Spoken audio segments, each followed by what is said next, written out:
All right, what's up, guys? Welcome back to 2BeersIn. Today is June 19th. Monday, June 19th. Yeah, it is Monday. Yep. And kind of a special episode for you guys today. Yeah. It's gonna be more special for y'all than it is for us. Yeah, for us. Yeah. We are doing a Four Loko episode where we're going to drink a Four Loko. Neither of us have drank a Four Loko in fucking years. Yeah. It's been at least 3 years for me. The last time I drank a Four Loko, my best friend was holding my hair as I threw up to end the night. So, that sounds about right. And that's the last thing I remember. I was about 17 years old. 17, yeah. Which is prime age for drinking Four Lokos, I feel like. I think I was 19 the last time I had one. Yeah. So, I mean, 2 years later. I'm actually jittery right now because I'm a little nervous to drink one again. It's been so long. Which is crazy because I'll take Jaeger shots like it's nothing, but this is I'm really scared of this. Yeah. But no. let's just go ahead and crack them open, get that first sip, see what it's like. It's been so long I can't even remember what it tastes like. It's been so long. I don't know. Hey, don't smell bad. Don't smell bad. I got a chaser too. Yeah. We got chasers here. So I don't even care. Georgia loves Mountain Dew. I love Mountain Dew. They promote that. I think Mountain Dew is maybe. Yeah, I've seen some. I've seen that shit where it's like Georgia loves Mountain Dew. Doesn't smell bad. Which doesn't smell awful. Pineapple. Yeah, definitely pineapple. This one smells better. I think this one smells better. I'm a Blue Raz guy. Okay, I was addicted to Blue Raz Pops. You remember the Pop vapes? Yeah. I was addicted to those. Yeah. All right. Here we go. Yeah. That's not terrible. I'm not loving it. Try it.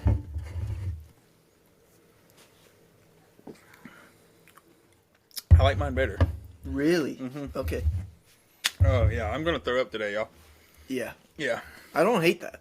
You don't like it? I don't know. I'm going to drink it. I like the flavor, but the aftertaste is kind of very alcohol-y. Yes. But, yeah. That's the... Fuck it. All right. We'll do it for the people. So, let's just go ahead and jump right into recap of the NBA Finals. Yeah, I mean, last week we streamed. Yeah, we streamed. We streamed. Well, we kind of streamed. Yeah, we kind of streamed. It was a scuff It was stream. a little bit choppy, but it didn't work out the way we wanted it to. Our last episode was the night we of filmed Game 5. right before Game 5. Yeah, and then we live streamed afterward. We got to watch the Nuggets win their first championship. And honestly, to be fair, they were the best team in these playoffs. Yeah, they were the best team in the NBA. Yeah, they were the number one seed coming in, so best team just all season. Really. Yeah. Dominated in these playoffs. They were special this year. Yeah, they were really good, and I don't think they're going anywhere. I don't think we talked so about it last week. They have several players under the age of 29. Like their best 4 or 5 players are all under 30. Yeah. So I don't think they're going anywhere anytime soon. But it was we got a dynasty in the making for sure. Yeah, for sure. It was an interesting series. The Heat. I don't think the Heat played bad in the series. I think they were just outclassed. I think they were just beaten by a better They didn't have team. the horses to run with them. Yeah. And, I think Heat have nothing to hang their head about. I think they do now because I really thought Bradley Beal might end up as a Heat player? Yeah. But I was going to say as a Heat. I don't know if that don't sound right. As a Heat. It kind of works. Yeah. It just sounds different than being a Sun. I feel like he's got it, like, as on the Heat. Yeah, on the Heat. Yeah. But, so it was quick 4-1 series. But Miami left it all out there. But I think it was Miami left it all out there. But also, I feel like bad decision not to play Tyler Hero in Game 5. The whole Game 5, I was sitting here screaming, "Put Tyler Hero on the court." You need some, like, especially when they were up. I understand you're winning. Yeah. You've not been playing with Tyler Hero for all these playoffs, but when you went down, the Nuggets went on, like a 12-0 run, 12-2 run or something like that, and took the lead, and you're down like 6 from then on, and you couldn't make a late comeback. in the fourth quarter, whenever the Nuggets started taking over. Yeah, you got to try something. Why not? Yeah. Especially like the last 5 minutes or so. The Heat could not hit shots. I think Kyle Lowry maybe hit like a big 3 there. Yeah, he hit about 1 3. Yeah, but you really needed a shooter on the floor, and I don't know maybe he's not. Just because he was clear doesn't mean he was healthy. Yeah. You know, a lot of times people get that confused, like clear means he's good to go, but I mean, that just means... But they said he was game ready. They said he could play in the game. Right, yeah. And so Duncan Robinson was not hitting shots in that fourth quarter. Yeah. And I feel like you needed to put a shooter out there, and I don't know why they didn't put Tyler Hero out there. I think they should have played him. I mean, I think that... in hindsight, it's definitely going to be a regret for Spoelstra. Still a great coach. I think probably still the best coach in the NBA. But I would have liked to at least seen him put in the rotation there because you needed shooters on the floor. You needed to score points. You did. You needed points. As good as the Heat are defensively, they were not able to stop the Nuggets. No. Especially right there at the end of the game. And, I would have liked to have seen if the game would have been any different. Probably wouldn't have been. Probably would have been the same outcome. I still think you try it, though. Yeah. I still think you got to try season something. on the line. I mean, exactly. So, I mean, I would have liked to seen Tyler Hero thrown into the rotation. But, it was an interesting call there. I don't know if what's been said about that. I don't know if Spoelstra's talked about the decision not to play. I haven't seen anything. Yeah, so I'd be interesting to hear what his thoughts were on that. Why he didn't throw in Tyler Hero. So, but it was honestly it was a pretty good series. There was maybe one blowout, I think, but maybe they were all pretty close. Yeah, games. they were pretty close. The Heat did not play bad. No, they definitely did not. The Heat played well. They just didn't have enough. So, but we'll see if the Heat make any big moves this summer. Yeah, I think they need to get I think they add a star. I think they need to add a star. Or at least a very good player. A point guard, probably. Yeah. I mean, Kyle Lowry's a very good player, but he's 37. He's going to be 38 next year. So he's just too old. Would you trade Kyle, or not an actual trade, but would you take Kyle Lowry? Would you give him up for CP3 at this point in their careers? Do you think that the Heat get better with CP3 over Kyle Lowry? I think CP3 is a better player. Yeah. I think he'd be so helpful for Bam. Mm-hmm. CP3's just got the passing. Yeah. Like, he made Ayton look like a great player a couple of years ago. You remember that? Yeah. And that's what CP3 can do for teams. Right. And I don't think Kyle Lowry can quite do that for the Heat like CP3 could. But I still don't think CP3 ends up on the Heat. Yeah, I don't either. It's an interesting thought, but I don't think he ends up there. It actually looks like the Clippers are going to pursue him. Yeah. So, which would be very, very... Be full circle. It'd be like, full circle. Yeah. I'd love to see him end up going like back to the Clippers, trying to get a ring there. If he got a ring there, it'd be very full circle. Yeah, that would be very fulfilling. Yeah. The only place he could get a ring that would probably mean more to him for like his career would be New Orleans. Yeah. Because he was there for so long at the start of his career. And that's the only place. But even then, he was there when they were the Hornets. Yeah. The New Orleans Hornets. Mm-hmm. And now they're the Pelicans, so maybe it's not the same. Speaking of the Hornets, Michael Jordan just sold his stake in the Hornets. That is, yes. Bought them for, or not bought the team, but bought his stake in the Hornets in 2010. I think it was $275 million. Just sold it for $3 billion. That's crazy. So Michael Jordan, he was rich. He's a lot richer now. Yeah, no, that man is. He was racking in money from. Yeah, I mean, he brings in almost like $500 million a year just from endorsements or some shit like that. He's probably one of the richest men in the world, huh? He's got to be up there. Yeah. He's not Jeff Bezos rich. Yeah, he's not Jeff, but I mean, he's a multi-billionaire. He's a very rich man. He doesn't have like $1 billion. He has like several $1 billion. Yeah, he doesn't have like $300 billion though. Yeah, he's rich enough to be the president. Yeah, for sure. So, if Michael Jordan ran for president, you voting for him? Yeah. You are? Yeah. Yeah. For sure. I think I do too. Yeah, at this point, I'm just gonna. If I even vote again, I'll just vote for cool people. Yeah, I think I'll vote for Joe Exotic this time around. Oh, I made a TikTok the other day. It was like this red flags trend thing. I think I put it up for about 30 seconds and I deleted it because I was like, this is fucking cringe. Mm-hmm. I need to get this off my page. Yeah. But in that 30 seconds, someone commented. One of the red flags was I don't vote. Yeah. Which I've never voted in my life. Right. And some crazy person in 30 seconds started attacking me about how I had never voted in my life. Yeah, it was either a hardcore Republican or a hardcore Democrat. Yeah, I don't think regular people give a fuck anymore. Yeah, it's always the radical, the radical people. But not me though. I'm not radical. Yeah. I don't give a fuck about voting most of the time. We're the two most mellow people you'd ever meet. Probably. We're kind of perma stoned at this point, I think. Yeah, I definitely am. Yeah. Yeah, I think I woke up this morning and I was still high from 10 hours ago. Yeah. With just how much I had smoked. Right. So. Dude, this Four Loko is already doing a number on my stomach. Oh yeah. Well, 5 ounces was a serving size for this thing.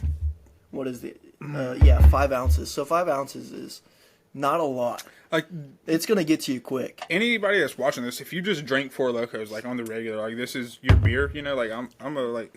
We're also drinking Bush Peach today. We got the Bush Peach. If you haven't tried it, definitely give it a shot. It's great. It's pretty good. It's a regular beer. This is something that you drink after work. Yeah, if you drink these I'm had a long day at work, I'm gonna drink a Four Loko. You're a fucking crazy person. You're a maniac. Yeah, no, you're a different breed than me and Jared here because I could not drink this every day. I had a friend back in college when he was underage, and what he would do is he'd go to McDonald's. A little context here.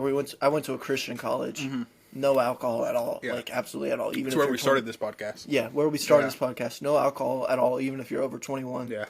Wasn't over 21, but still. Maybe you want me to share this, but fuck it. I don't care. I'm not going to say his name. Yeah. No one will know. But he would get McDonald's cups. Go to McDonald's, get them, and then he'd get a 4 Loko, and he'd pour that shit in the McDonald's drink to take it back onto campus. Yeah. And he would just drink 4 Lokos, like, not like super regularly, but pretty regularly. Yeah. And just play video games and get fucked up and drink 4 Loko out of a McDonald's cup.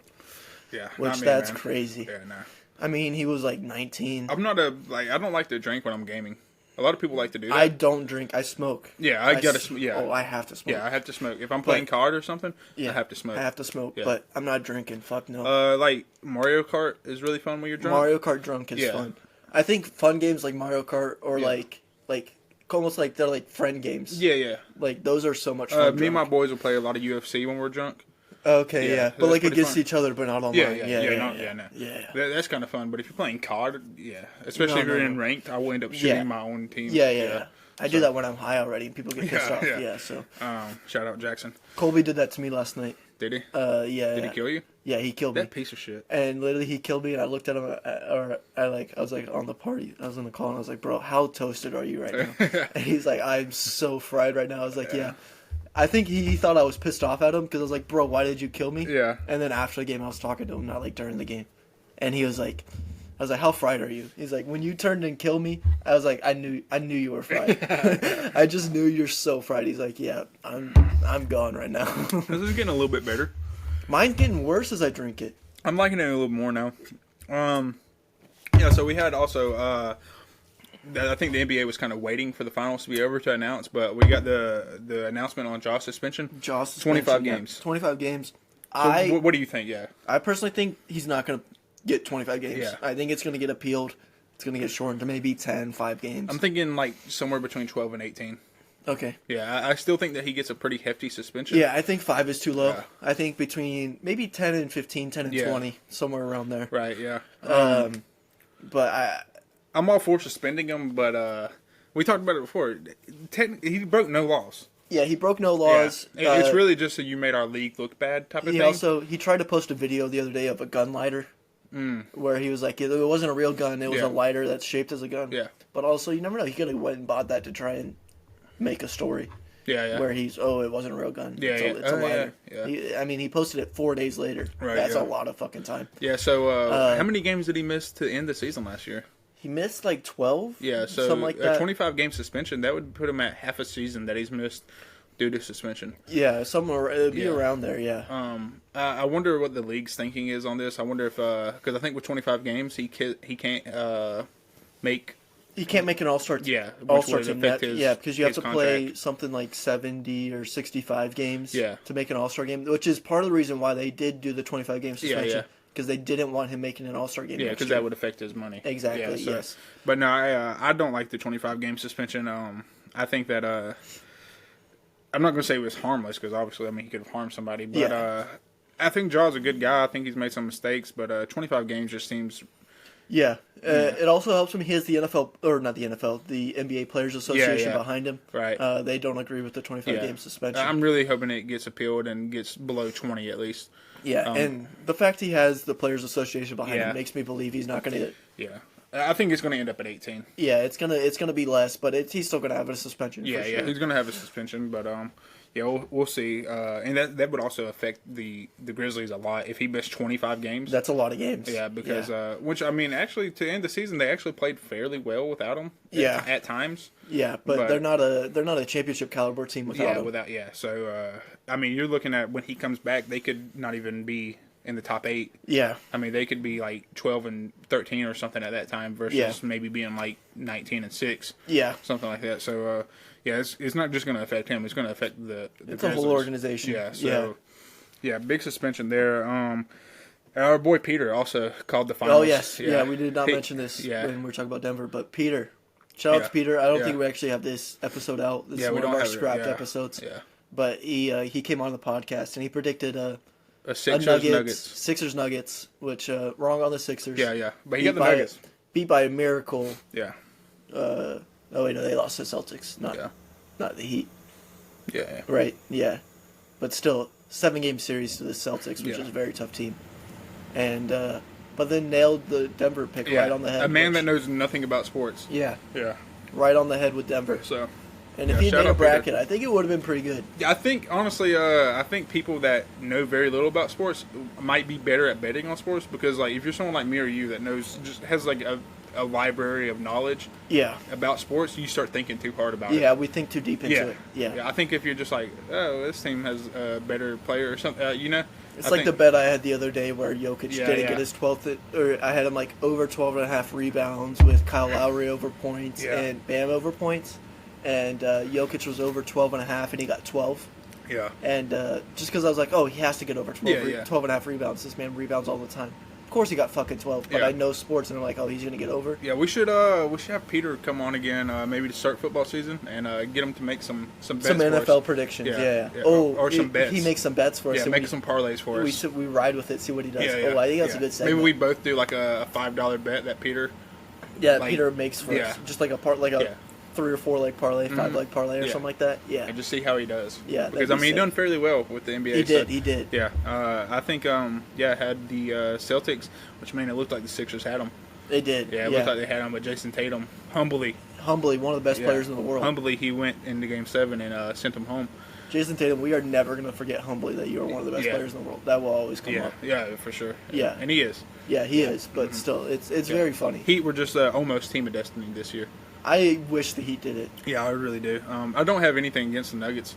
No, I don't either. I like Jokic. I like everybody on the Nuggets. Honestly, they're a very fun team. Yeah, and Mike Malone's a very funny guy. Mm-hmm. Nothing against the Nuggets. I'm glad to see him get a championship. It was the kind of deal where I wasn't mad at either team winning.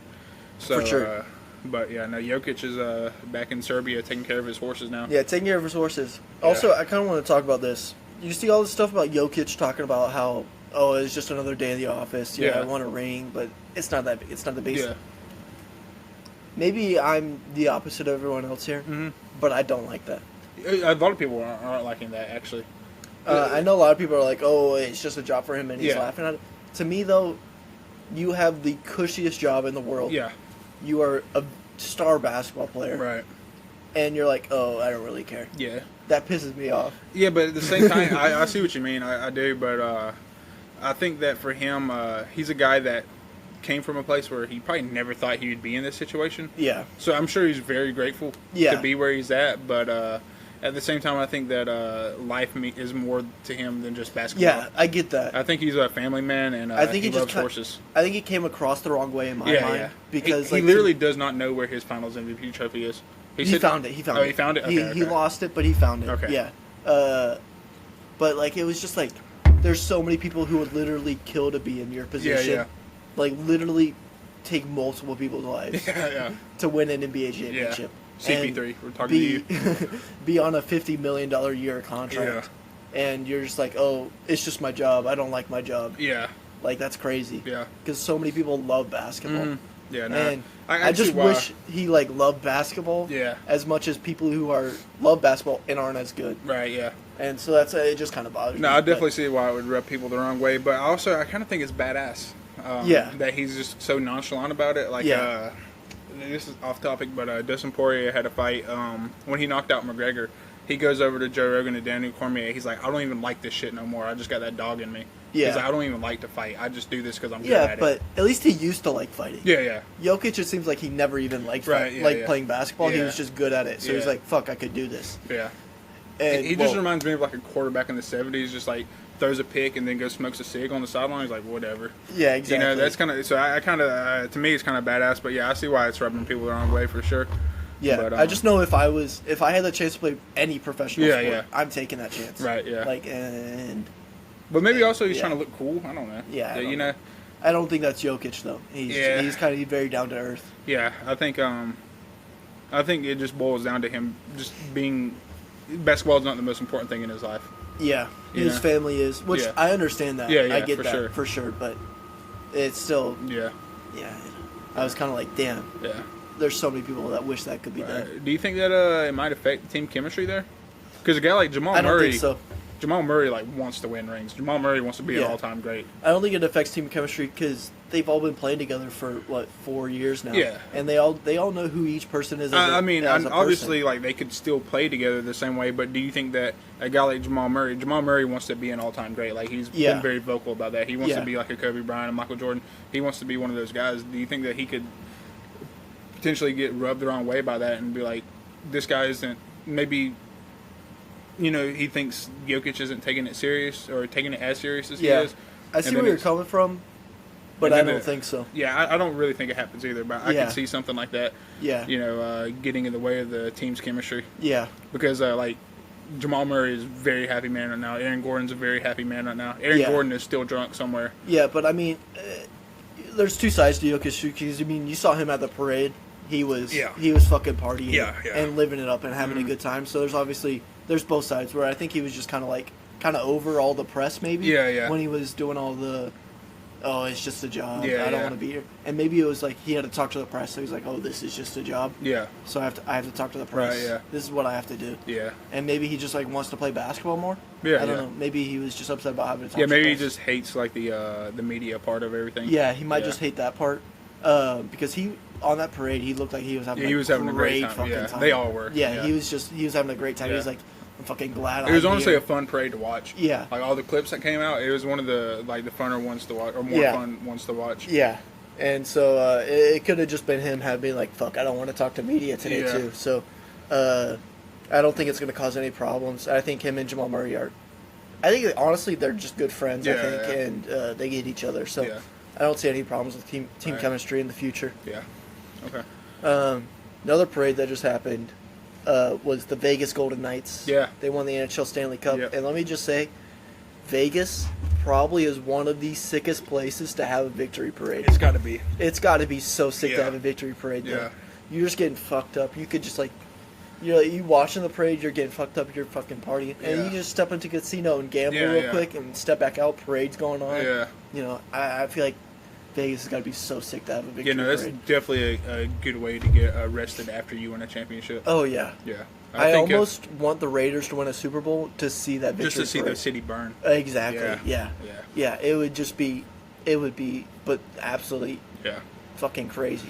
Because everyone in Nevada lives in Vegas. Yeah, and Raiders have a lot of fans. Yeah. It'd be a fun parade. The Raiders are not winning a Super Bowl anytime soon. No, they're not. But it would be fun to see them win one. Yeah.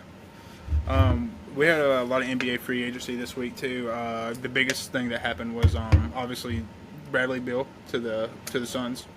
Huge deal. Yeah. So very big trade. We talked about this a little bit off air. You think that there could be some potential problems with there's no true point guard on that team right now. Yeah. Well, Bradley Beal. I mean, he's a point guard, but he's a scoring point guard first. He's not a passing point guard first. They don't have CP3 anymore. Yeah, CP3. They don't have a facilitator. One of the greatest IQ and passing players of all time. Right. And so it's hard to replicate him. But now you've gone from a passing first point guard to a scoring first point guard. And you have three guys that are score first. You've got three guys who are score first, which is very, very worrying for the Suns, in my opinion. And you have no depth right now. You have 5 people on the roster. Right, really. And so I think the Suns are making a bad move with this, but also I might be wrong. I think it is a bad move if you are looking for continuity. But I think that is a very win now approach. I think very the much Suns a are win now hungry approach. for a championship. Yeah. Especially Devin Booker. The guy wants to win a championship. He's very much cut from the same cloth as Jamal Murray. He wants to be remembered as an all-time great. He wants to be one of the best ever. And I think that is a win-now approach. I think this is like a 2-3 year thing. Yeah. I think this is the type of thing where they could be really good for 2 or 3 years and then be horrible for several years after. But I think they have the chance to be really, really good next year and maybe a few years after that. But, I mean, KD's getting up there in age. Bradley Beal probably doesn't have a whole lot of great basketball left in him. Also 32. Yeah, 32, 33. 33, yeah. So both those guys probably don't have a lot of great basketball left in them, maybe 2 or 3 more years. Yeah. Especially, I mean, KD's been injured a lot, so... but yeah, it's going to be interesting to see because they don't have a true point guard. They're not a true facilitator of the basketball. So, but then again, Fred VanVleet is a unrestricted free agent, and the Suns are expected to pursue him. The Suns are pursuing him, It'll be very... Very interesting because this team right now is actually reminding me a lot of Brooklyn the last couple of years, where they stacked up, and when they all played together and were all healthy, they were by far the favorites to win. But the problem is they couldn't all stay healthy. Mm-hmm. They didn't have the depth behind these stars to like keep the team afloat when they didn't have one of their stars there, and so. That's going to be the biggest problem for the Suns. That is their bench. They have no depth. Yeah. They have a bunch of stars. If the stars can stay healthy, that's great. But KD's had a lot of injury problems. Bradley Beal's coming off some injury problems too. Booker's going to ball. Booker's going to ball. Yeah, he's always going to keep doing his thing. But I'm scared Bradley Beal and KD get hurt, and it just turns into 2016, 2017 Suns, where it's Booker doing everything himself, and the team sucks. Yeah, and so. It'll be very interesting to see. I mean, even a couple episodes ago, I think it was the NBA draft episode, where we talked about how a lot of the last champions are draft-built teams. Yeah. They're built around young stars who play together, they grow together. The Warriors were that for a long time. We had teams like Toronto, where they all played together and they brought in one superstar. Yeah. And so I don't think the Suns are doing it the right way. So this is something interesting here.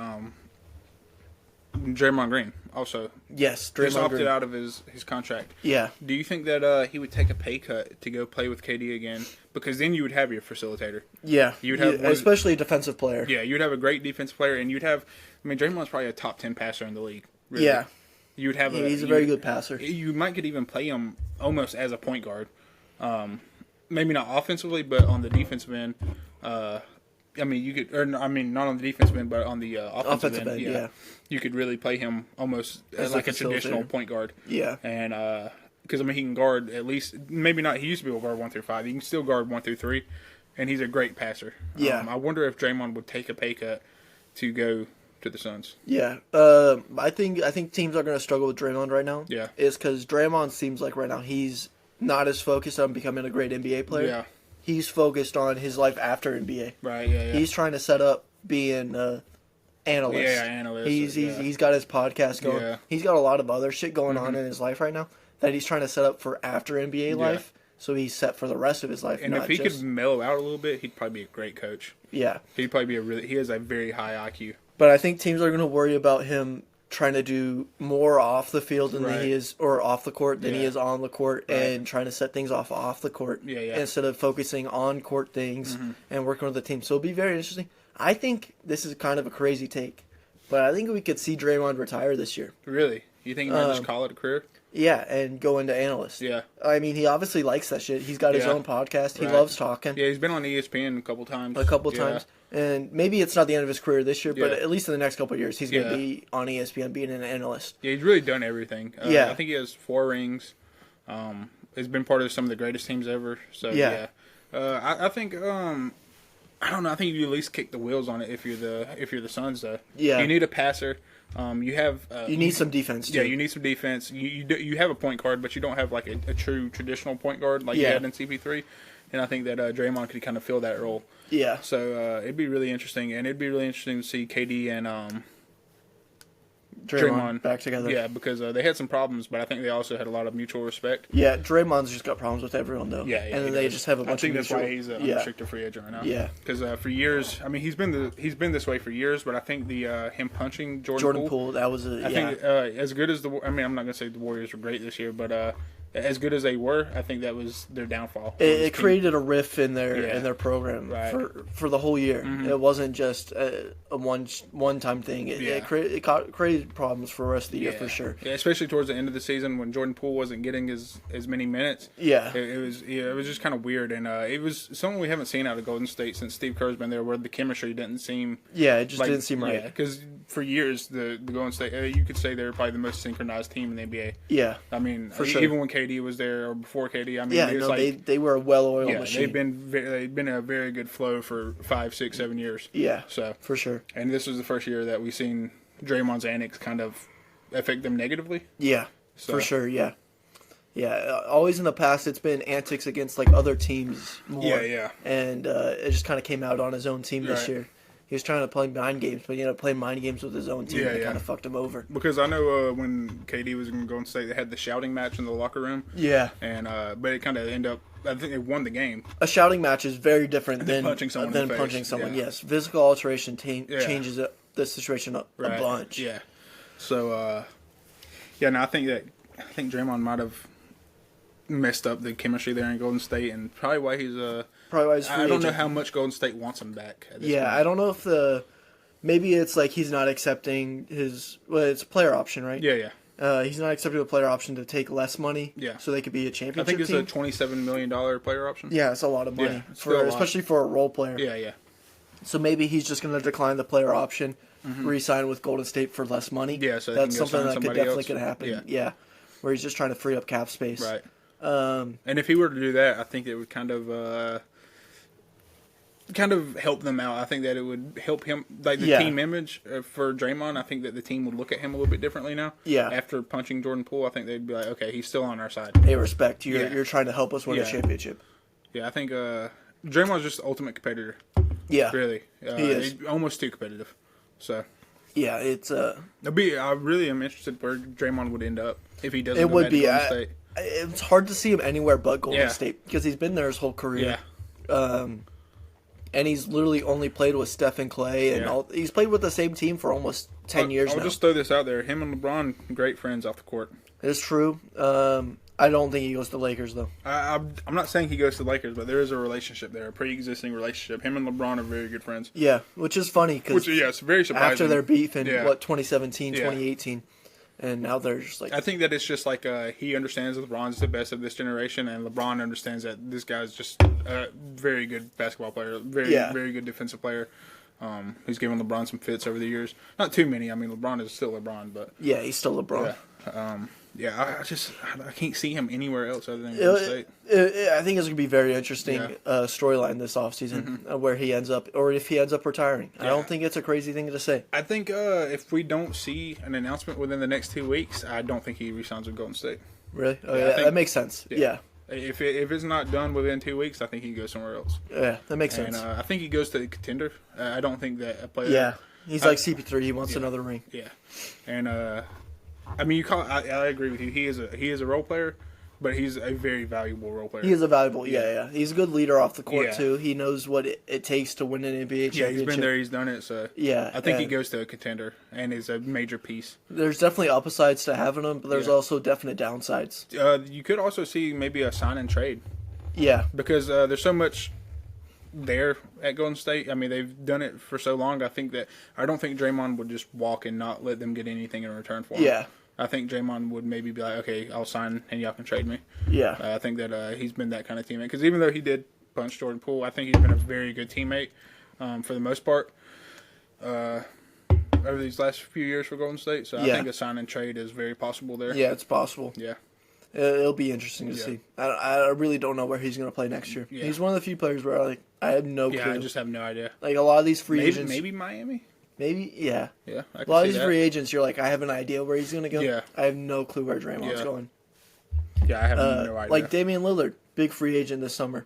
Is he a free agent? Or is he... Or big on the market. He's not a free agent. Potential trade. Yeah, big trade, this potential big trade. Yeah. A lot of talk of him going to Miami. Mm-hmm.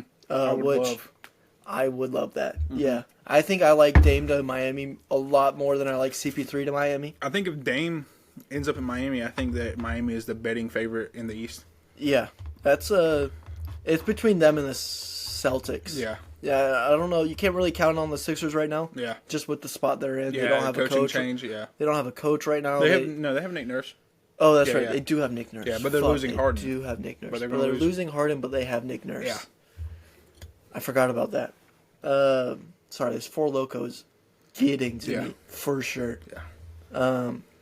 Nick Nurse makes them a contender. So it's between the Celtics and the Sixers and the Heat. Over the Heat still? If with they add Nick Dame Nurse, Lillard. I think Nick Nurse is an absolute basketball god at coaching. Yeah. So, yes. Okay. I think Nick Nurse is one of the best coaches in the league. Yeah, I agree. I think he turned that Toronto team. If you look at that Toronto team, they should not have been contenders ever. Yeah. They had Kyle Lowry Yeah. and Siakam, who they convinced he made us convinced that Siakam was an all-star. Right, yeah. He's not an all-star. Yeah. He is a good player. He's not an all-star. He looked great, though, at a time. That's what I'm saying. Yeah. That was Nick Nurse. It looked like he could be KD. Yeah, exactly. So I think with Siakam, and then he had Kawhi, who's an all-star. But he still hasn't looked as good as he did in Toronto. Yeah. He looked like... But injuries have also taken a toll. One of the best of all time when he was in Toronto. And I think that's down to Nick Nurse. Yeah. And so I think... what can he do with Joel Embiid? Exactly. Could be the best player he's ever coached. Probably is the best player he's ever coached. Yeah. If you think Joel is better than Kawhi. And they're going to get another point guard this offseason. They still have Tyrese Maxey, too. Who is very young, very good player. Yeah. And so I think maybe Maxey steps into that point guard role this next year. They get another shooting guard, someone who get another scorer. Yeah. And they're fucking scary next year. That could be a potential landing spot for Chris Paul, too. It could be, yeah. And which I think would be an excellent fit. Yeah, I think way more likely he ends up back in LA. Yeah, I do too. Yeah, but you're looking at a team that kind of needs a point guard or just another. CP3 with Embiid is scary. Mm-hmm. CP3 with Embiid's dropping 50 a game almost, it feels like. Yeah. Just with how much he's going to get the ball in good places and at the right time. And I mean, CP3 has shown time and time throughout his career, if he has a big fucker. Yeah, they throw lobs too. Like, I mean, they're hard to stop. You think back to Lob City whenever he was in LA, back in LA with the Clippers. Yeah, just him throwing lobs to Blake Griffin and DeAndre Jordan. And he's just good at finding the open man. And no disrespect to either. No, I mean prime break for Loco is what I can't pronounce letters. Prime Blake Griffin was great, but nothing on Joel Embiid. No, for sure. So this would be the best big that he's ever played with. Yeah. And CP3 still has a lot of tread on the tire, I think. Yeah. Speaking of Prime Blake Griffin, real quick, I'm sorry. Just shout out to Prime Blake Griffin. Yeah. I love that man. Yeah, I did too. Yeah. I love that man. When he jumped over that car in the dunk contest, ooh. Yeah. Jumped over that Kia. Yeah. Yeah. And then, his highlights. I used to watch his highlights on YouTube all the time. No, they're so nasty. They're so nasty. Yeah. People forget how disgusting Blake Griffin was. It's because of the way he fell off. It was like he was great, and then he was... Well, the problem was he was an athletic player. Yeah. And then he had injuries, and he's just not the same player. Yeah. Where your whole game is based off you just getting up and posterizing people. Yeah, he played like 30 seconds a game for the Celtics this year. Yeah, and it's just because he's not actually a great player. He was an incredible athlete. Yeah. That's all it was. He was an incredible athlete. Right. And so... but I also think that, like you said about Draymond, he kind of started off-the-court stuff. You know, I don't know if you know this, but he started doing stand-up. Oh, I didn't know this. He did stand-up for a little while. Okay. Did a few shows, stuff like that. He's actually a very funny guy. Yeah. Him and Pat McAfee did some shows together. Oh, that's fun. Yeah. But, so I think maybe, he started seeing the decline of his career and started, looking ahead. Yeah. And so, but I still think to this day he's probably a great locker room guy. Even if he doesn't play a minute for the Celtics next year, I don't think they want him to go. Oh, I already know that he's like a leader off the court. Yeah, exactly. You already know that the Celtics want him in that locker room. He's someone who's going to influence the locker room, who's going to help lead, especially if he comes in with a good mindset as a leader. Yeah, and he's like, I'm just going to help lead this team to a championship. Yeah, and be like a leader off the court. Right, almost like Haslam this year for the Heat, where he's just like, maybe I'm not going to play the last 10 years for the Heat. Yeah, exactly. Yeah, or I'm not going to play a ton of minutes, but I'm going to be a leader off the court. I'm going to help these people off the court to be the best player on the court. Yeah. It's so helpful. Yeah. So another interesting thing about the CP3 to the Wizards that we didn't mention was so the Wizards, Rockets, and Clippers have literally rotated between the same 3-point guards. They have the same 3-point guards. It's been John Wall, CP3, if he suits up for the Wizards. Yeah. I don't think it happens, but if he suits up for the Wizards, it's been John Wall, CP3, and Russell Westbrook. Yeah. On the same 3 teams. Yeah. They've just rotated between those guys. That's so funny. Yeah. If he plays a game, then it's just their last 3-point guards for all 3 of their teams have been those 3 players. Yeah. I don't think CP3 plays for the Wizards. Mm-hmm. He's going to be I don't think he plays. He's just a trade piece right now. But it'd be funny if they can't find anyone to trade him and he ends up playing a game for them. Another thing about this Wizards trade, it's actually a good trade for them because they dumped a massive contract and they got a lot of picks for it. Because for a team that's in rebuild mode, it's actually a really good trade for them. Yeah, but they definitely are not going to be good these next 4 years. And I think this trade is going to help them be good in the future. The problem was, this is going to be very interesting. I don't know if you've heard about this, but Bradley Beal's agent is the dad of the CEO of the Suns. Right. Bradley Beal also had a no trade clause. Mm-hmm. He said he wouldn't be traded to any other team but the Suns. Oh, wow. He was only going to the Suns. Yeah. It's definitely because of his agent. Right, yeah. So there's a little bit of colluding there. Colluding there, because the Wizards also had trade offers from like the Heat for first-round picks and players. How wild would it be if the league vetoed this because of that? Yeah, well, if David Stern was still commissioner, vetoed gone, for sure. Yeah, and David Stern is rolling in his grave right now. Adam Silver is the cool commissioner. Yeah. And so, but Heat were offering first-round picks for Washington. I really thought he would end up being a Heat. Yeah, he'd be a Heat player. Yeah. But he, the better package for Washington was definitely the Heat deal. Yeah. And they, but he said no. He said, I'm not going. Yeah. Like, I'm not going to let this happen. That was really my initial thought, was he was going to end up on the Heat. I didn't even think about the Suns. And so, honestly, Washington's getting a little bit fleeced here because they had a much better deal on the table. Yeah. But he wouldn't go anywhere else but the Suns. But if you just look at the deal that they got, so they dumped a massive contract. Yeah, they did. Bradley Beal. Yeah. And they got a ton of picks. I think they got 3 or 4 second-round picks. So for a team that's rebuilding, this is really ideal for them. I'm not sure. I think it was Duncan Robinson and Kyle Lowry. Yeah, it was something like that. And then first-round picks. But, so, I mean, it might have been a better deal. But regardless, I think that the Wizards are still in a decent spot. Obviously, like you said, they're not going to contend for the next 2 or 3 years. Yeah. Maybe even longer. But I think that I think that this is as good of a stepping stone as you can get into building into the right direction. Yeah. Because you just got, because they're not contenders with Bradley Beal either. They're not. No. Yeah, they might win more games, but they're still a bottom feeder with Bradley Beal. Yeah. Bradley Beal's a great player. He's not the type of player that's going to elevate your team to playoff contention on his own. Yeah. So I think that it's honestly a pretty good deal for the Wizards. So do you think Kyle Kuzma's that guy in Washington now? I don't think Kyle Kuzma's that guy anywhere. Okay. Unless it's like a ugly close competition. I think that he's the guy there. Okay. But anywhere else, I don't. I'm not a Kyle Kuzma guy. Okay. So. He did post something on Instagram. He looks pretty upset that he wasn't. Yeah. It looked like he wanted to go to Phoenix. Right. He doesn't want to be in Washington anymore either. So. And he's expected. Yeah, he's expected to get traded. Yeah. Really. So, okay. I didn't see that. Yeah. No. But yeah, it doesn't look like he's wanted in Washington, or he wants to be in Washington. Yeah. And I don't know why anybody would want to be in Washington. Yeah, Washington D.C. is a little boring. Yeah, it is. Also a very crime-ridden city. Yeah, it is. Which is kind of ironic considering the it White is House is very there. ironic. Yeah. Yeah, but yeah. I mean, you have crime on the streets, and then obviously you have crime in the government branches. Yeah. It's just a crime-ridden just city. Just a fucking bunch of crime. Yeah, everywhere. The poor people are thugs. The rich people are thugs there.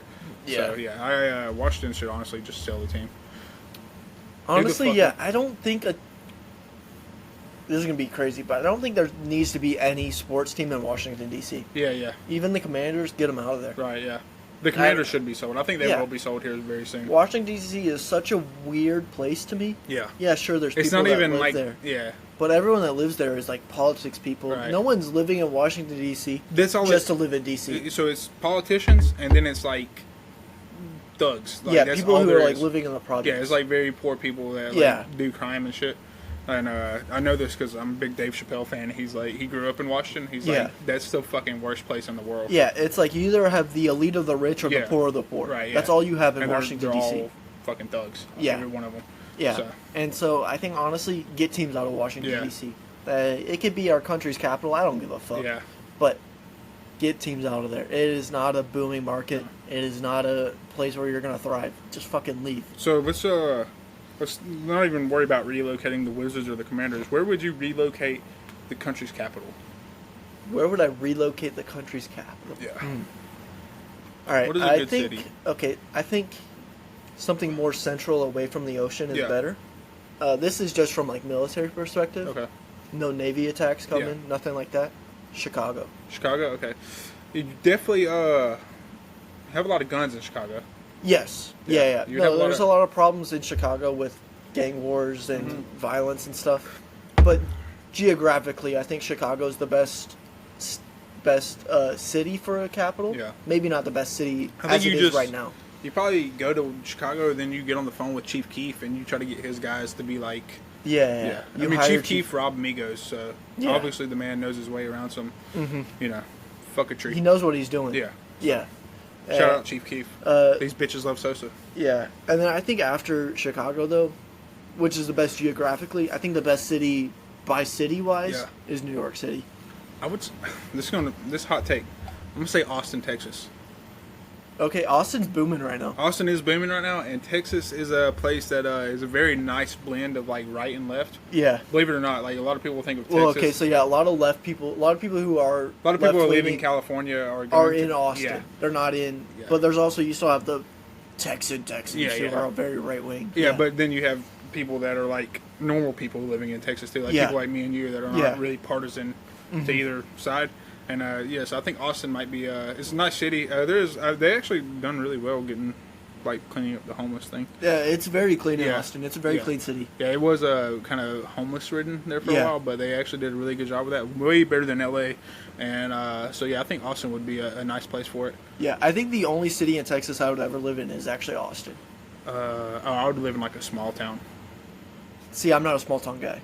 I would fuck small towns. I hate small towns. I live in a small town. Fuck small towns. I mean, if I was in Texas, preferably if I'm going to live in Georgia, I want to live in Athens. Okay, yeah. But if I'm in Texas, I'm not living in a small town. Austin I'm living in Austin. Yeah. And so I get where you're coming from there. Yeah, it makes sense. I think Austin would be a nice place for it. Yeah, I don't think you definitely couldn't go anywhere California. Yeah, definitely. I think you just kind of avoid those. In Austin, Joe Rogan lives in Austin now, so he could be like your. Yeah, sorry, there was a fly. I killed it. That's good. That's good. Joe Rogan could be like your, I don't know, your outlet to the media or something. Yeah. I mean, that's 9 million people that get the news. Yeah. So, I hope we have 9 million people listening to us one day. That'd be crazy. Yeah. If 9 million people just maybe we should just start taking HGH and shave our heads, like Joe Rogan. But if we shave our heads, then we look racist. You look racist. I would look very racist if I had a shaved head. I just look like a bald, tan guy. Imagine if you had a shaved head in that stash still. Yeah. I'm not even worried about losing my hair. I love my hair. My hair is pretty much my personality, that and my Jeep. But you've got the beard to have a shaved head. Yeah. So you'd be able to still pull it off. I've thought about this several times. Like, if I do lose my hair, because my dad is a balding man, but my dad is bald. Yeah. He's been bald since he was 24. My dad's losing it right here. Maybe not 24, but it was like 25. Yeah. He's been bald since then. My dad's been balding since he was 25, but all the men on my mother's side have full heads of hair, so maybe I'm in the good. But if I do lose my hair, I'm not that worried because I do have this mean beard. Yeah. To like, I'm trying to think who's a bald guy with a badass beard. There's like so many of them. Yeah, there's a lot. Tyson Fury. Yeah, Tyson Fury. He's a beard, right? Yeah. Mm-hmm. Yeah. Well, sometimes. Yeah, sometimes he does. Not all the time. Bald guys with beards are usually bad motherfuckers, though, so we'll just say that. Yeah. That's true. But yeah, you would definitely look like a skinhead. You're a pale guy. You have pale complexion. Mm-hmm. Yeah. Yeah. My dad's bald. I'm not worried about going bald. I got my mom's side. Yeah, no, I think you're good, yeah. I've got a lot of hair still. It's thick as fuck, too. Yeah. There's no way I'm losing all this. But I think I would just look so weird with a bald head. Yeah. I've shaved my head once during COVID. Yeah. For my brother said he'd give me $50 to shave my head. Okay. And I said, yeah, shave my head right now. Right. And he didn't expect me to say that. Mm-hmm. So he was like, all right, actually, I'll give you $25. Yeah. I was like, okay, still do it. I'll shave my head for $25. Yeah. And I shaved my head once, and it just looked a little off. Yeah. It didn't look correct. There's not enough money in the world to get me to shave my head. I wouldn't even cut my hair. Yeah. I'm like Samson. Not a religious man, but I'm like Samson. The hair gives you power. Yeah, it gives me power. Yeah. So, yeah, I'm a lot uglier without my hair. I'm very much uglier without my beard. So I have a butt chin. I have a Peter Griffin chin. So. You need the beard. Yeah, I need the beard. It was cute when I was a kid. Now it's weird. So, yeah, I got to keep the beard. But back to sports. Fred VanVleet, like we said, going to be an unrestricted free agent. He says he's going to command $30+ million. $30 million. That's what I'll say. I don't think Fred VanVleet.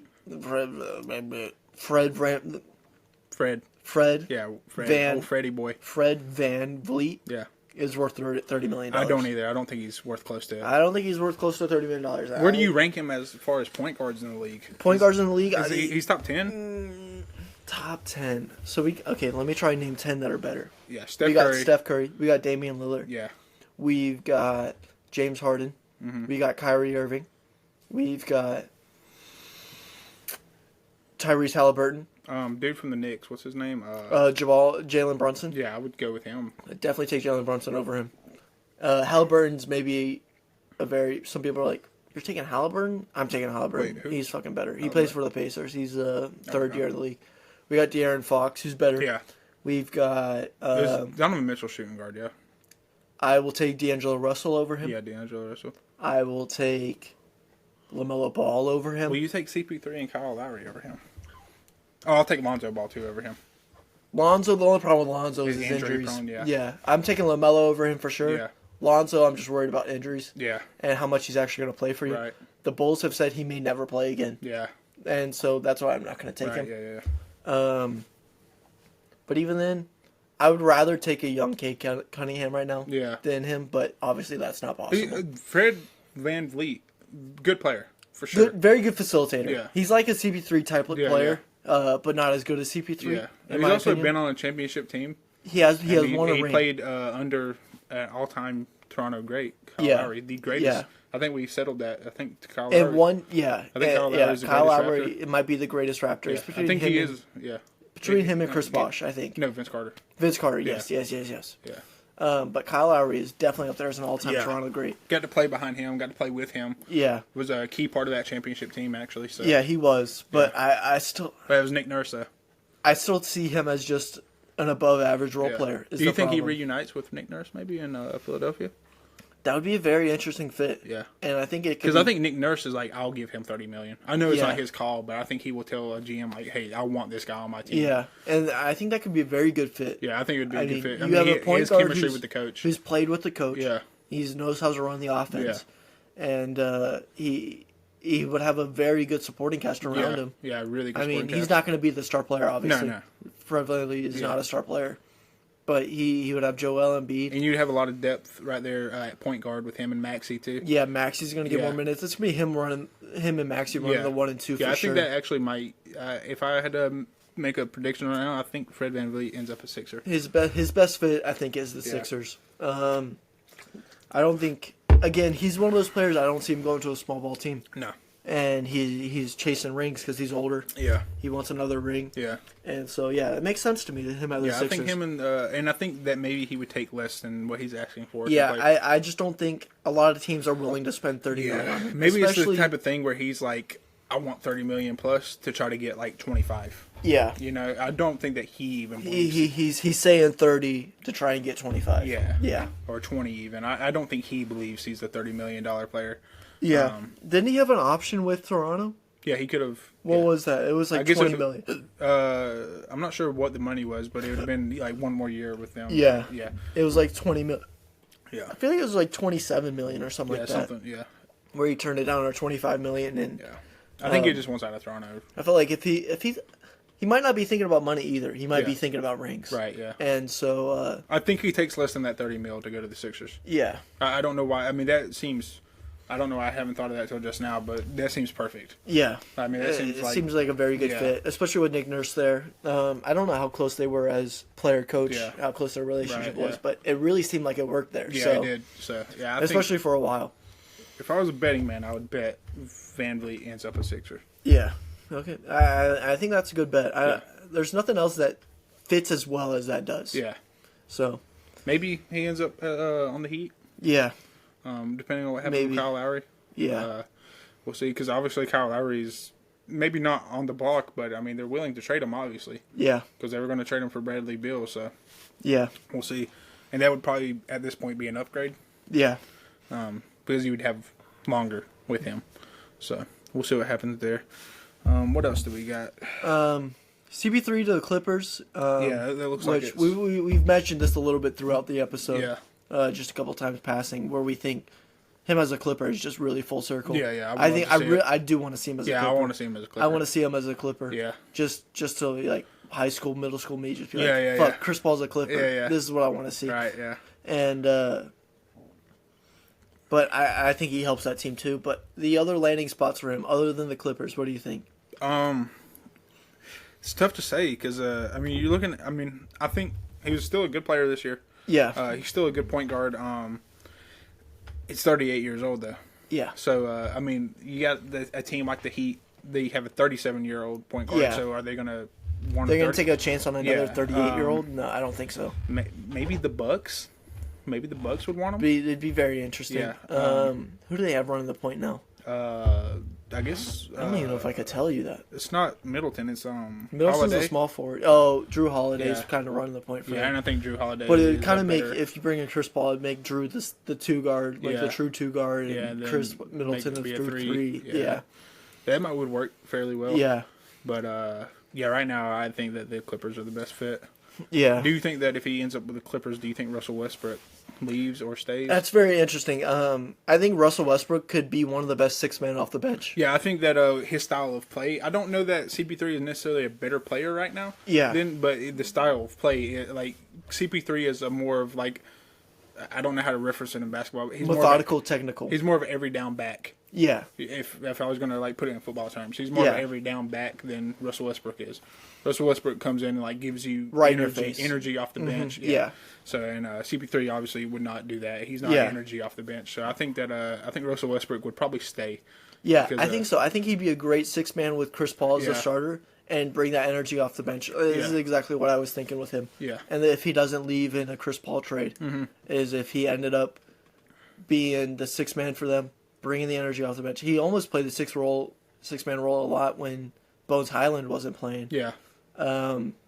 And brought that energy and was almost like a spark for them that they needed. Yeah. And I think that's something where you need depth in this league. Right, I don't think this is the problem with the Suns. They don't have enough depth. There's enough good players. If you're missing one player, you need the depth to replace that player. Yeah.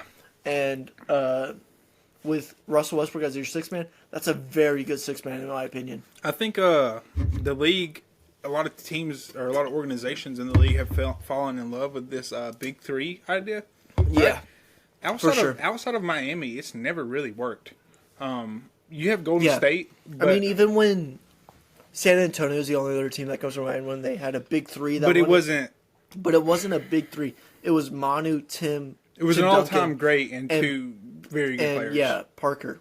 Was it Tony Parker? Yeah, Tony Parker. And Tony Parker and Manu Ginobili got into the Hall of Fame. Yeah. And I think it's because of Tim Duncan. Yeah. Because Tim Duncan was that guy. One of those. Yeah. And so the only big 3 that's really worked out is Miami. Yeah. And Boston. Yeah. When they had KG, it depends Rajon Rondo, and Paul Pierce. That was a big 3 for sure. Yeah. And it also depends on how you define a big 3 because to me a big 3 is like what you had in Miami.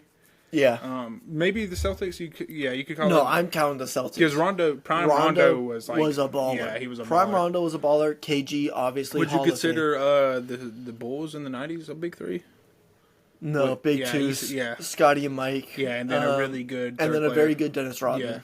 Yeah. I don't think with the Warriors it was like there was 4 of them, but like obviously Steph and KD were the 2 guys. Steph, Clay, and KD maybe be counted as a big 3. Yeah, maybe with Draymond on the edges 4.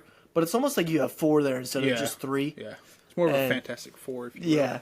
Yeah. Instead of just a big 3. Yeah, big 3 in NBA has. But there was also a team with a great bench, a lot of depth. Yeah, but I mean, you look at recent big 3s. You got Durant, Harden, and Westbrook, and it didn't work. Yeah, it did not work at all. Irving, not Westbrook. Yeah. You got OKC when it was Durant, Harding, and Westbrook. Yeah, which they weren't didn't quite. Work out. Yeah, they were still young then, and I think if they stayed together, they win a ring. Yeah, no, I think they would still be winning rings right now. Yeah, but after that, I mean, maybe you can argue Golden State, but that could be 4 instead of 3. And to me, I think it's just KD and Steph are so much more high caliber players than KD or than Clay and Draymond. Yeah, and also hot take, I think if Klay Thompson went anywhere else in the league, I think he would have been one of the best players in the league. You think so? I think that he could have been like a top 10 player in the league. Yeah, you could argue that he still was at one point in his career, but I'm talking about a guy that like was a lights out shooter, like a Ray Allen type of career. I think it would have been better than Ray Allen. I think he's a better shooter than Ray Allen, first of all. Okay, very interesting. Also, if you want to teach somebody how to shoot the basketball, look at Klay Thompson. He is the prettiest jump. Like, Steph's jump shot is very fun to watch. Yeah. If you look at fundamental, Klay Thompson has that shit. Yeah, he does. He's very perfect. Yeah. Ray Allen, well, this is what I'm saying. Ray Allen, early in his career, drafted by the Supersonics. Yeah. And he was that guy. Yeah. He was that guy at the Supersonics because there's no one else around him. Yeah. And then he became like a journeyman in the league where he's just like, I'm going to be a spot-up 3-point shooter. Yeah. But you think Klay could have been that guy if he was somewhere else? Well, he had the offense, the shooting, obviously, but the defensive side of the ball. Yeah. People do underestimate Klay as far as a defense player. At one time in his career, he's probably the best two-way guard in the league. Probably for like 3 years, probably like 16 to 19. He's probably the best two-way guard in the league, offensively and defensively. I mean, the dude locked people down, but he was so good on offense, people kind of ignored it. Sorry. What happened there? Tasted fucking awful. I'm about halfway through here. I'm buzzing. I'm also about halfway through. Yeah, it's a tough drink. It's a tough finish. Yeah, it is. Yeah. Yeah, because that one there just, oh fuck. Yeah. I'm fucked too. I'm down 3-1 to this for Loco. I am too. Yeah. Yeah. I'm on the radio. We covered all of it. Yeah. But we do have. So this week the SEC released the schedules for the 24 season. Not well, some of the teams have released their entire schedule, but just the conference play. Yeah, at least really conference interesting. play. Yeah. Georgia got fucked. Yeah, we got a tough schedule in 2024. Should I stop saying fuck on the air? What? Should I stop saying fuck on the air? So okay, no. No. Why?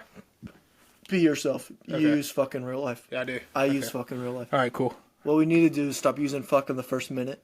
Okay. Because when we get money, like if we ever this becomes big enough where we make money from YouTube and stuff, they demonetize for curse words in the first minute. Oh, really? So right now, it doesn't matter. We're not making money. Yeah. But once we become big, we'll have to remember this. They demonetize for. It's mainly fuck. Yeah. They're looking for the word fuck in the first minute. Okay. Most curse words are not monitored, but fuck is. Okay. So, yeah. Yeah, okay. But we're fine for now. As long as it's not in the first minute in the future, and when we become big, then we'll be fine. But for right now, go for it. All right, cool. Yeah, but Georgia has a tough schedule. We have Auburn, Florida, Bama, and Texas all in the same year. Yeah. But Bama and Texas are both road games. Yeah. It feels like Georgia is getting penalized for some reason because Georgia has a cakewalk schedule this year. They do have a cakewalk schedule. They were supposed to play Oklahoma this year. Yeah. And the SEC told them, no, you can't do that because Oklahoma's about to be in the conference. Don't know why that's correlated whatsoever. Yeah. But so it feels like the SEC was like, you guys can have a cakewalk schedule this year. Next year, we're going to give you the toughest schedule anyone's ever had. So, yeah, not really a big fan of that. I mean, I am a fan of it. I think Georgia, as long as they keep on keeping on, you're looking at another 12-0 season this season. Yeah, especially this next year with the schedule they have. Like it's looking very likely for them to repeat this next year. I don't think that Georgia's going to have a tough time beating Alabama and Texas in 24. Yeah, it's just the fact that we have to play. And the last time they played Alabama in the regular season, it was in Tuscaloosa, and now we have to play them in Tuscaloosa again. Yeah, it should be in Athens. One of those games should be in Athens, and it's not. But yeah, no, it's going to be a tough schedule for Georgia. Every SEC team is going to play either Texas or Oklahoma. I don't think any team plays both. Yeah. But we got some. What else do we have on there? We have. I think Auburn has a very tough schedule. Maybe they play Texas at home. They still have to play Alabama. But yeah, the SEC, man, it's going to be a really tough conference here. I agree. Yeah. And there's already a tough conference. It's really looking like college football is headed towards two conferences. Yeah. Especially with USC. Right. They're doing the whole thing with the recruits now. Yeah. They got the Big Ten on their patch. They're really showing it off. It looks weird. It does look, yeah, it is weird. USC in the Big Ten just feels wrong. Oklahoma and Texas in the SEC feels not that weird. But also at this point, I almost feel like college football should just switch to a two conference system almost. I don't know. At least for the big schools. Yeah. Because just the way it's going, that's how it's leaning that way anyway, so why not just lean into it? Yeah.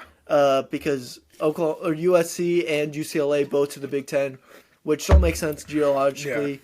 SEC geographically. Yeah, geographically, yeah. Yeah. SEC, you got Oklahoma and Texas now who are not southeastern. No. But at least they're in the south.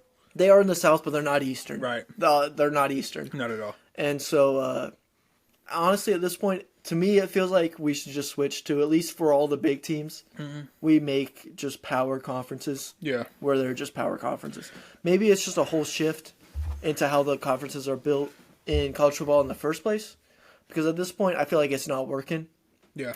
Like, honestly, it's just SEC and Big Ten teams that are making the playoff. Yeah. Because they're the best teams in the country. That's where all the recruits want to go. And to be fair, I know you're a Michigan guy. You're a Michigan man. The only reason why Big Ten teams are making it is because SEC is cannibalizing themselves. Yeah. the SEC is beating the fuck out of each other, and so one team comes out. Yeah. Because realistically, the SEC usually has 2 or 3 teams that could contend. Yeah.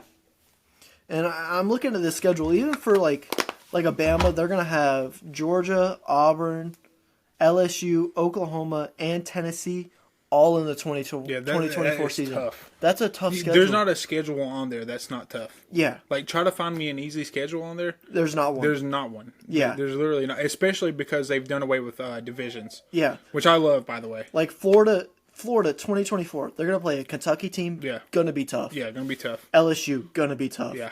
Ole Miss, going to be tough. Texas A&M, going to be tough. Those are our home games. Yeah. Those could all be top 25 teams come 2024. Yeah. And then our away games are Georgia, very tough, obviously. Yeah. Mississippi State, not as tough, a little bit easier. But still a quality team. But still a quality team, yeah. And then Tennessee, going to be who tough. were very tough last year. And if they keep building off what they built off last year, very tough. Yeah. And then Texas, very tough. And another thing to look out for is Missouri is on the come up. Yeah. People don't want to admit that. They have a really good quarterback right now. Missouri is going to be a tough team in the future. Yeah, it's almost, you look at all these teams and you just feel like... And not to mention out-of-conference play. I think LSU plays maybe Oregon, or... Isn't it going to show it on there? That's just conference play. I'm just seeing conference play. Yeah, that's just conference play. But like Georgia, so Georgia opens up the season in Atlanta with Clemson. Yeah, and tough game. Also has to go on the road to Texas, on the road to Alabama. Yeah. So I mean, not to mention the out-of-conference play. Yeah. Because teams are going to want to schedule better out-of-conference opponents. Now that we're going to a 12-team format in the playoff, you're going to want to have. Man, college football is about to change a lot. It's already changed a lot over the last few years. They also have Ole Miss on the road for Georgia in 24. That can be a tough game. Ole Miss on the road is tough. Yeah, Georgia does not have an easy conference game. Yeah, not one. No, it's going to be their easiest game. Mississippi State or Ole Miss. Maybe Kentucky. Depending on how but they Kentucky pan out. Always plays Georgia tough. Yeah, and they've been that way for years before Bob Stoops. Kentucky plays Georgia tough every year. That's what I'm saying. Almost the SEC is almost like, to me, it's almost like a second NFL. It's a G League to the NFL. Yeah, it's like a G League to the NFL. Yeah. I'm how glad tough that the SEC is. Especially as a Michigan guy, I'm so glad that you see that. I don't. A lot of people say like, "Oh, the SEC has the best teams." I don't know that the SEC always has the best teams, but you look for talent. Yeah, it's the SEC. You look at like genetic freaks, athletic freaks. The SEC has them every single year. They do on every team. Vandy has them. Okay, Mississippi State has them. Everyone has these guys. They all have genetic freaks. The SEC is so tough to play in, not because maybe the caliber of team, but the caliber of player. Yeah. Because, I mean, Vanderbilt puts dudes in the NFL every single year. A team that wins like 1 or 2 games a year. Like, they have one of what's his name? Something Cunningham. He's on the Texans. He's like one of the best linebackers in the NFL. Yeah. They put out some great running backs. Like, the entire SEC has dogs. Yeah, so, for sure. And they were actually going to play a 9-game conference schedule, but there's something with the contract with ESPN, and ESPN was like, no, we can't do that. Because ESPN is going to be SEC's network now. That's very interesting. Yeah, instead of CBS. I kind of like that. Yeah, I do too. I hated CBS. I hate... Maybe it's just me. I grew up on Fox Sports in the NFL because I was an NFC fan. Both teams I support are in the NFC. Yeah. So I've watched Fox on NFL for a long time. I fucking hate CBS NFL. I hate CBS. I hate CBS for college football because it was only SEC. All they covered was the SEC, and then they did like the Army-Navy game. Yeah. But who is it? Brad Nessler and not Vern Lundquist. Gary Danielson. Gary Danielson.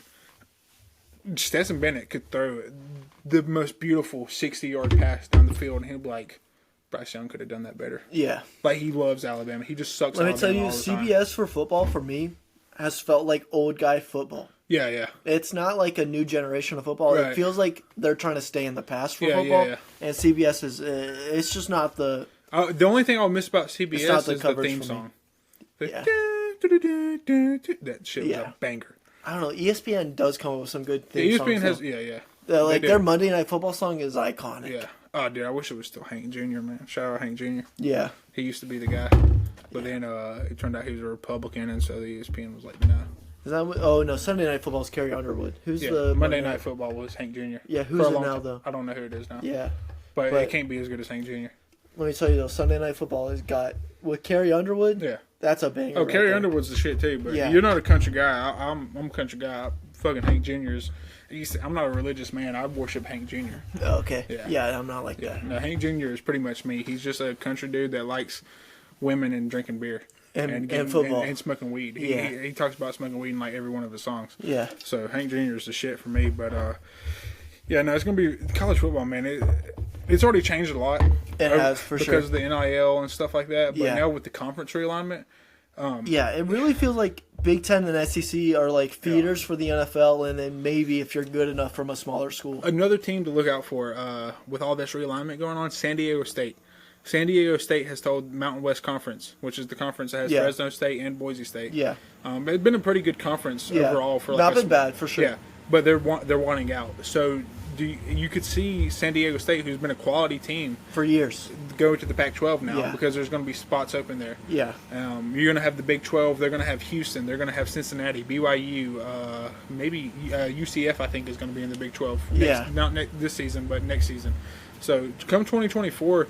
College football is going to be almost an entirely different sport. Yeah, especially with these realignments. There's just so many changes. Yeah, and it's also going to be the 12-man playoff that year instead of the 4-man, or the 4-team, not 4-man. A lot of old heads hate this. Personally, I love this. Yeah, I love every bit of this. I love the NIL. I love the conference realignment. I love the 12-team playoff. I love all of this. Okay, yeah. I'm for every bit of it. You want the tougher teams playing each other more often. I think if you never change, then you'll eventually fail.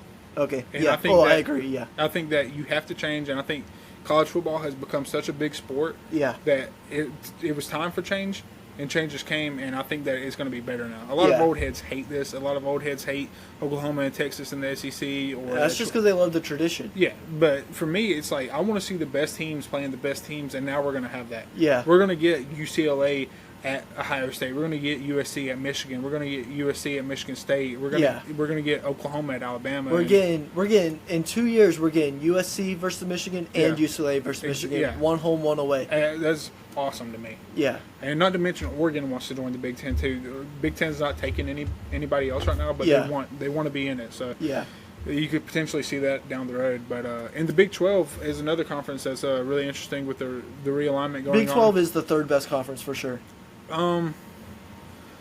Maybe Mountain West, but Big 12. I think the ACC still. I forgot about the ACC. Because they do have Clemson, Florida State, North Carolina. South Carolina's a little dangerous. South Carolina's SEC. North Carolina, North Carolina State. You're right. Yeah. North ACC. Carolina, but they're losing Drake May. No, he's a sophomore this year. He's got 2 more years. Yeah, by the time realignment comes, Drake May will be gone. Yeah. He'll be a junior that year. Yeah. But I mean, NC State, Florida State, they're both on the come up. Miami, eventually it's going to happen from Miami. They're going to be good again in football. Yeah. But I love every bit of this.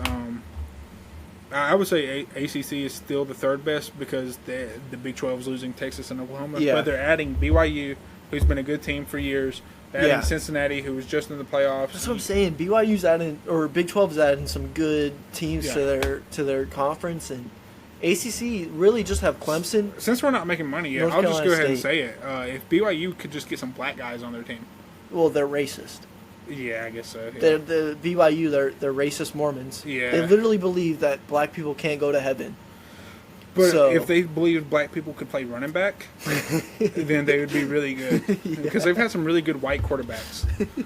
Yeah, they have. So I don't care about the religious thing. If black people can just play running back or DB, BYU is a much better team. Yeah, and, or corner. Yeah, or corner. If you look at the league, there are no. We have a white corner. We have in the league. one white corner for the first time since like 2000. 2003, yeah. 2003, yeah. First white corner in the league if he can make the team. Yeah. And that's crazy. Oh, he was drafted. He's going to make the team. And it's Iowa cornerback. Yeah. And he was a baller in college. If he get any playing time. Yeah. Literally a minute of playing time, he'll be the first white corner since 03. Yeah. Like starting. Yeah. Yeah. We just BYU needs to change their ways for sure. Yeah, they need to get stuck out of their stuck mindset. But you have UCF, who's been a good team for the last several years. Yeah, they're going Big 12, aren't they? Yeah, they're going Big 12, and so is it's a lot of these smaller Houston schools too. A lot of these smaller schools who have seen success going to the Big 12, and I think they'll see success going forward too. And I think the 12-team playoff is going to help the schools that are not in part of these conferences recruit. Yeah. I think it's going to help them because it's not going to be. I think you're going to see some non-Power 5 conference teams in there pretty regularly. You'll have to. Yeah, you'll have to. Like this year, Tulane. Yeah. Tulane is a perfect example. I think they were 10-2, beat USC in the Cotton Bowl. They were a team. I think they were ranked 13th. They were undefeated for a while. Yeah, I think they were ranked 13th to end the season. So right outside of that 12. Yeah. That 12 seed spot. But I think you're going to see a lot more non-Power 5 teams, and you're going to see a lot of new teams competing for championships. I still think it's where we're going to see SEC and Big Ten teams winning it, though. Yeah, I agree. I think you're going to see SEC and Ohio State teams winning it, depending on what Michigan does. Yeah. Michigan is kind of at a point right now. It's like it's make or break for them. Yeah. You got to win a championship or do something at least. I mean, they've gotten past Ohio State, so they're past that hump. You made the past 2 playoffs, right? Yeah. But you haven't made a national championship game. Yeah. And so they kind of have to get over that semifinal hump. Yeah.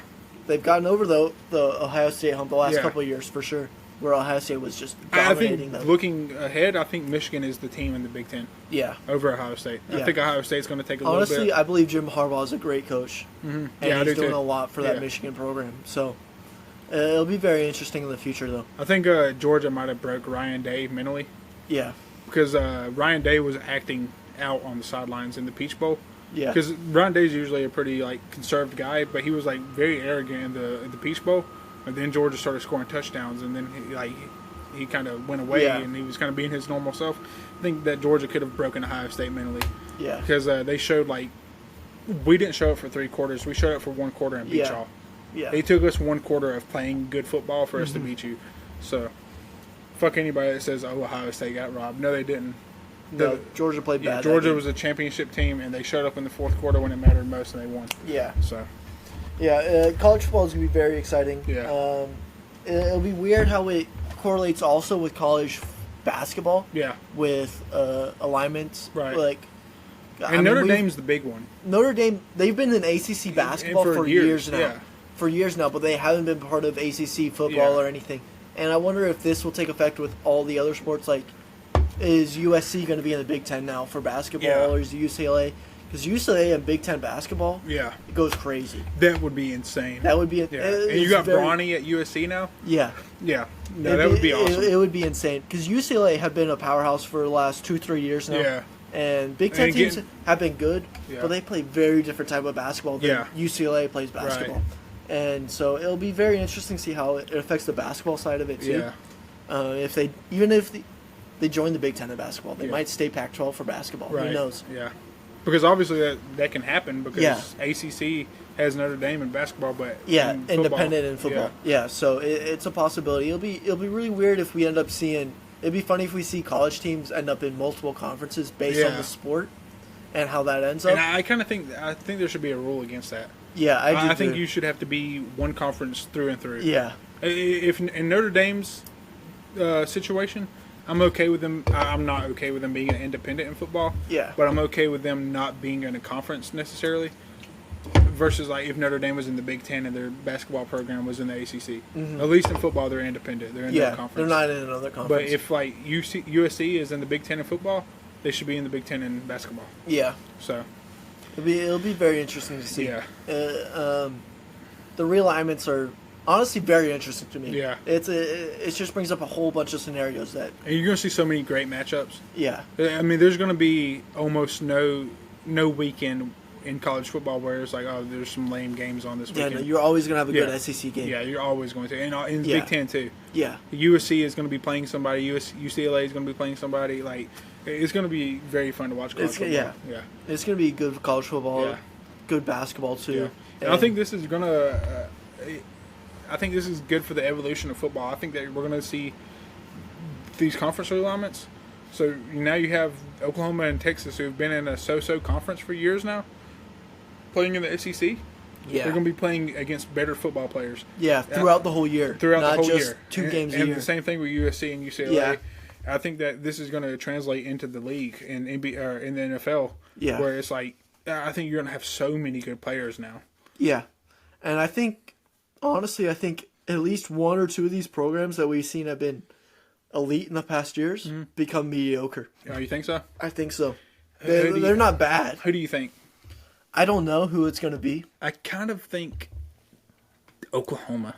Really? I think Oklahoma could just become like a 8-4. Yeah.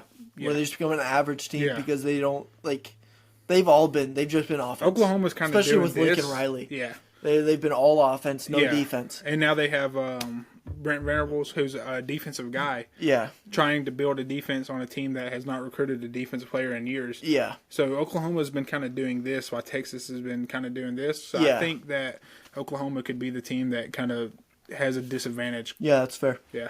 Yeah, it'll be interesting. I think we'll see some big name teams just go into mediocrity, become like an average team, almost like maybe not a Mizzou because Mizzou's been bad for years, but like a Florida team where they're always decent, and then they have some great years, but never always great. And I think for USC and UCLA, I think that them changing conferences really helps them because you see, like it's kind of like in the SEC. So now they have Oklahoma and Texas. Yeah. Oklahoma and Texas have beef with some of these teams. Yeah. USC and UCLA don't have beef with any of these teams. No, they don't. You like Oklahoma and Arkansas, that's an old rivalry. Yeah. Texas A&M, that's an old rivalry. Texas and Arkansas, that's an old rivalry. There's a lot of these teams, especially in what was the SEC West. Yeah. A lot of those teams, it was the Southwestern Conference. It was like Arkansas, Alabama, Auburn, Oklahoma, Texas. A lot of these teams have pre-existing rivalries, and the fans don't like each other. Yeah. And so when Oklahoma and Texas joined the SEC, it's not going to be like it's new to the fans. It's not. SEC. Yeah, it's not crazy. It's going to be like we already hated you guys. Yeah, exactly. And now we get to play you. And so I think it's going to be tougher for Texas and Oklahoma than it will be for USC and UCLA. Because like, what does Michigan have against UCLA? They got nothing. Yeah, exactly. Like it's going to be just your team versus my team. Yeah. So I think that the transition might be a little bit smoother for USC and UCLA. Yeah. But we'll see. It'll be interesing. We're in for a couple of exciting seasons of college football. Yeah, I know that. Yeah, and I'm very excited. I can't for that. wait. Yeah, it's gonna be very fun. It's gonna be very exciting. Yeah, there's nothing like we've seen before. Right. Speaking of college football, as we wrap up here, I know you want to talk a little bit about soccer, but big time college football news: Deion Sanders might be losing his left foot. Yes, he's already lost 2 toes. He's lost 2 toes. He said he knew this was a possibility. Yeah. And it would just kind of suck for that one of the greatest athletes. But I feel like Deion Sanders is a guy that would just take it in stride. He would. He definitely would. Yeah, he would take it in stride. He'd be like, "Fuck, I got a prosthetic leg now. I don't have a foot now. Whatever. I can still beat you in a race. I don't fucking care. Yeah, I'll still lock you down." Exactly. Yeah, but he's also it just kind of sucks losing a leg. Yeah, it does. But so if he loses the foot, do you think that? What does that do for him? Like, do you think we just see him on a crutch on the sideline, just like this is because this is nothing we've seen in college football before. No, we have not seen a one-legged. We've seen a one-handed football player. Yeah, Shaquem Griffin. Yeah, but we have not seen a one-legged football coach. Mm-hmm. So it would be really interesting to see what that's like. I say Deion loses his leg, and he takes that to experience it and use it as fuel. Yeah, makes to be a better coach. Yeah, he's like, I could become the first coach with one leg. Yeah. Who is also a former player, right? Just to be a fucking great, yeah. And I think it might be fuel for him, yeah. And it just fuels him to be a better coach. Deion's legacy is really becoming storybook yeah. Because I mean he's one of the greatest NFL players ever. Coach at a HBCU that was shit before he got there, and now it's one of the biggest HBCUs in the whole country. And now he's in the Power 5 conference. His career is shaping up to be just a movie. If he can be a good coach at the Power 5 level. He doesn't even have to be great. If he can just be good. Yeah. Man, I mean, what a career for this guy through and through. For sure he turns this Colorado team around a little bit this year. I mean, it's hard too from what they came from last year. Where they're going to win more than one game. Yeah, they're going to win more than one game. Yeah. And so I think even with Deion losing his leg, he has the potential to become an all-time great coach if he plays it correctly and if he knows what he's talking about. Mm-hmm. I'm not in the locker room, obviously. I don't know what he's saying, what his coaching style is, and if it would actually work or not. But, fuck, I think it's just going to fuel for him. Yeah. Especially as a former athlete, where you always have to have something to fuel you as an athlete. Yeah. You need something to fuel you as a coach. And I think that if he were to lose his foot and just, keep on keeping on, I think in the locker room, they're going to be like, I'll run through a wall for this guy. He just got his foot cut off, and he's here at 6 o'clock in the morning with a prosthetic leg running our sprints with us. Yeah. I think that as a team, they're going to be like, I'll do anything for this guy. So yeah, I don't think. If anything, it's just going to be a help for Colorado. Yeah, it's going to suck for them. It's going to suck. Yeah, you're going to lose a leg. Yeah, but it could be a help for Colorado. Right, yeah, it's more blood flow to the penis. Yeah. So it could help. Yeah, you got less going to the leg, more to the dick. More to the dick, yeah. More good decisions, so, Yeah, or bad decisions. Yeah. It's been mostly bad decisions for me when my penis is involved. Yeah, that's true. Yeah. That is true. Maybe more to the brain so you make good decisions. Yeah. But... like you said, I do have some soccer to talk about. Yeah, some USA soccer. I'm wearing my US jersey today. Shout out Christian Pulisic. I just want to show off these really cool shorts while we're at it. Yeah, look at those fucking shorts. Yeah, petty G's. Fucking fire. Yeah, pretty cool. Shout out to the U.S. men's national team. We were just in the CONCACAF Nations League. Yeah. Played Mexico in the semifinals. Mm-hmm. Beat the shit out of them 3-0. Right. 4 red cards in the game.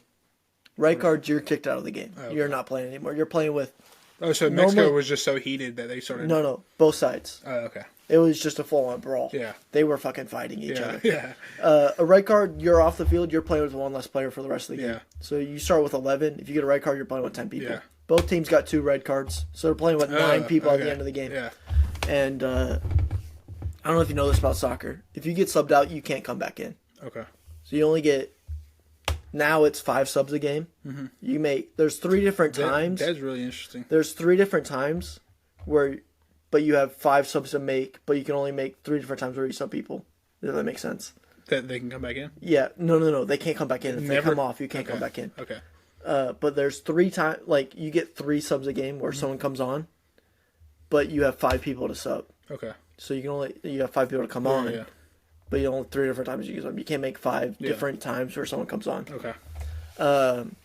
And so it was a very good game. U.S. have been fucking owning Mexico in soccer for the last 3 years now. Kind of surprising. But also for me, not surprising. Yeah. I grew up in the generation with these players that are like shining now. Yeah. And I was playing with these level of people, and I was like, we're gonna be fucking good in 5 years. When I'm an adult, we're going to have a good U.S. men's national team. Because I was playing against these people, and I'm like, these guys they're fucking ballers. Yeah. They know what they're doing. I wasn't playing against the people who are actually U.S. level, but I was playing against, like, people who are, like, the level below them. Right. And, like, these guys are ballers. The guy above them have to be real ballers. It's just surprising for me because, like, soccer is a much bigger sport in Mexico. Let me tell you, U.S. soccer we're hitting our golden... It's growing. We're hitting our golden generation. Yeah. Like, this is the best chance the U.S. have had to do well in a World Cup or anything like that in maybe ever. Yeah, as a guy that's not a soccer guy, I'm really excited about American soccer because, like, we have Messi now. We just beat the shit out of Mexico 3-0. Yeah. We got Messi coming to the U.S. Yeah. We just beat the shit out of Canada. Canada hasn't been good in years either. They've hit their best they've been in a long time. But Mexico, who is a soccer country, they love soccer. Yeah. They fucking die for soccer. Yeah. And we've been beating the shit out of them for 3 years now. Yeah. We have the golden generation of U.S. players right now. Yeah, it's prime time for a guy like me to get into it. Yeah, because it is. My country is about to ball out. Yeah, exactly. So, no, I definitely see myself getting into soccer. If you want to invest in a team that's going to be good in 3 years, 2 years, invest in the U.S. soccer men's national team. Okay. Because they're going to be special. Yeah. They're going to be something good. Yeah. They got players on that team that have won Champions League finals. Christian Pulisic has won a Champions League. I'm actually wearing his jersey right now. Shout out Christian Pulisic. Yeah. The back's peeling. I'm not going to show it. Yeah, the back's peeling pretty bad. Yeah. So I'm not going to show it. But honestly, this is a time to invest in U.S. men's soccer. Yeah. They're fucking ballers. Yeah. They got people playing all over Europe. So in the past, American players have just played in America. Right. Which American League is. The MLS is nothing compared to Europe. Yeah. But now we have starters who... We have one guy who played in France top league, top scorer in France National League. Yeah. Best player in France, like scored the most goals in France over Kylian Mbappe. Mm-hmm. I know you don't know that name. I don't. But he's one of the best players in the world. Okay. Scored more goals than him this last season. And we just have a very, very good player. So do you think soccer could become a prominent sport in America the way the NBA and the NFL is? No. No? Never? I don't think so. Really? Because it's too slow. Okay. So people in America love the fast short pace. Attention spans. They love the high scoring of basketball. Yeah. They love the high scoring of football. Yeah. Which even in football, 28-14 is just 4-2. Yeah. Which that's a high scoring soccer game. Yeah. But it's not super high scoring. Right. And that's the problem with soccer in the U.S. is people think it's too slow. Yeah. And people just have a bias against it. You see, I don't feel that way. You see, because me personally, I'm a defensive guy. Okay. When it comes to football, basketball, I want to see high scoring, but football, I like defense more than offense. Okay, I think you would enjoy soccer. Yeah, I think I would too. Because a lot of soccer, if I would just sit down and watch, being able to defend. If you can't defend, you're going to let up 10 goals. In football, I love defense. I'm defense all day over offense. Okay. Defense is more beautiful to me. Were you defensive lineman? I played defensive lineman and offensive lineman. Also played fullback, scored a 2-point conversion in rec ball, no big deal. Hell yeah. Yeah, they call me Tank, no big deal. No big deal. Played a little bit of outside linebacker, no big deal. Got 1 sack, no big deal. I wish I could have played football. My mom didn't let me. I was too small. I was like, if you saw me in high school, you would understand I was a tiny man. I've been this size forever, but I was really fast as a fat kid. So they threw me in an outside linebacker sometimes, just to like get after the quarterback. Yeah. I got a sack. Nice. No big deal. I always wanted to be a running back growing up. Yeah. Because I think I would have made a fire running back. Yeah. Like a Darren Sproles type of running back. Yeah. And back in recess, we would do two-hand touch. Yeah. And I would take kick returns all the time, just back for 6. Yeah. And they'd be like, dude, we need you to be our kick returner. Yeah. Because like you could just like. It was the best feeling whenever like the football dude's like, "Oh, we need you to do this." Yeah, exactly. Yeah. They'd be like, we need you. Yeah. And I'd be like, nah, man, I'm playing soccer. I don't care. And because I could just like, whoa, and they're just like on the ground over there. And so I think I could have been a fire running back if I was allowed to. My recess stories were like, I lived in Arkansas. I lived in a town with 120 people, very unregulated. So when we played football recess, we were just knocking the fuck out of each other. Oh yeah, yeah. People were like, "Oh my god," because like I was a big kid, but I was fast as fuck. Yeah, I still am fast as fuck. Like, let me tell you, for a big guy, I'm fast as shit. And eventually, I got that opportunity to play fullback for my my rec ball team, and I scored a 2-point conversion. That tasted awful. In the playoffs, we won the game. We lost in the state finals to Boonville. Hell yeah. They looked like a fucking college team. Really? Yeah, because we were all like regular sized kids. These kids were like 12-year-olds that were like 5'10". Mm-hmm. Yeah, so we got our ass beat by them. They were hell no. Yeah, we did beat them the next year, but we played. They were such a big rec ball team that they had like a JV and a varsity rec ball. Let's put this into perspective real quick. We've done this every episode. I am a grown man. Yeah, I'm a grown Actually, man. I still think I'm growing. Really? Yeah. I was an inch shorter in high school. Okay. And I still think I'm growing a little bit. Yeah.